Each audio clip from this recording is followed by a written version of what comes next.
कधीपासून बसलेली होती? 2-3 दिवस झालं बसली. तुम्ही आलात की तिला उठवलं? किती दिवसाची गाभण आहे? चालतंय, घ्या बांधून.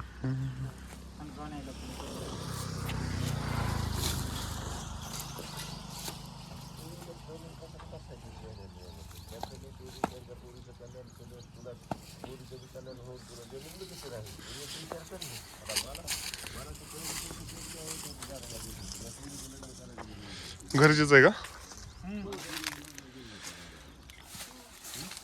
वाढ कधीपासून हिला?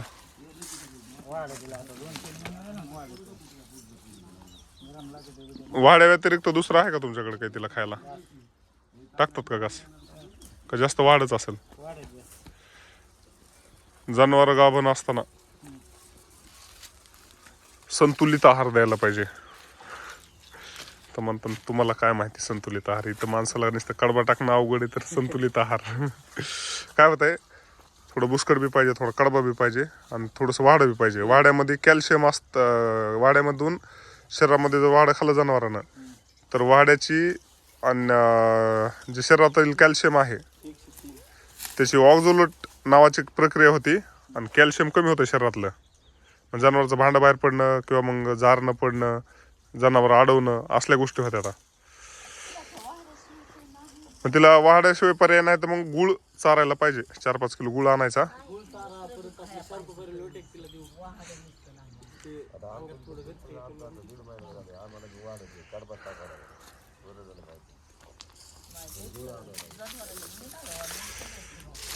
चला, आता सगळ्यात महत्त्वाचं ह्याला 103 ताप आहे, त्याच्यामुळं हिचं तर काय ते प्रॉब्लेम नाही आहे कॅल्शियमचा, त्याच्यामुळं बरं झालं. ते एक नशीब. 103 म्हणजे ताप खूप आहे. गाबडली असती जर बघितली नसती तर. तापीमुळे गाबडते जनावर. ट्रीटमेंट केली का नुसतं बघितलं? नुसतं बघितलं म्हणते ते. नुसतं बघणं काय व्हायचंय? हा, ताप भरपूर आहे. असं राहतंय. जागेवर बसली या म्हणून आपण ट्रीटमेंट डॉक्टरला फोन करायचा आणि औषध आणायचं. बसली या मग कॅल्शियम कमी झालं असेल जेल फिल पाजायचं आणून. आणि ज्यावेळेस आपण तिथं जाणार त्यावेळेस तिला टेम्परेचर असणार जनावर गावाला.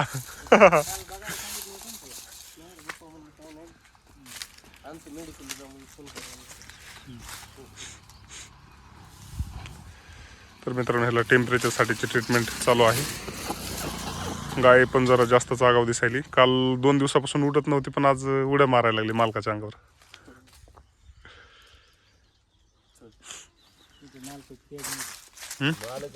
मालक इथं नाहीच का कुणी? क्या बात है.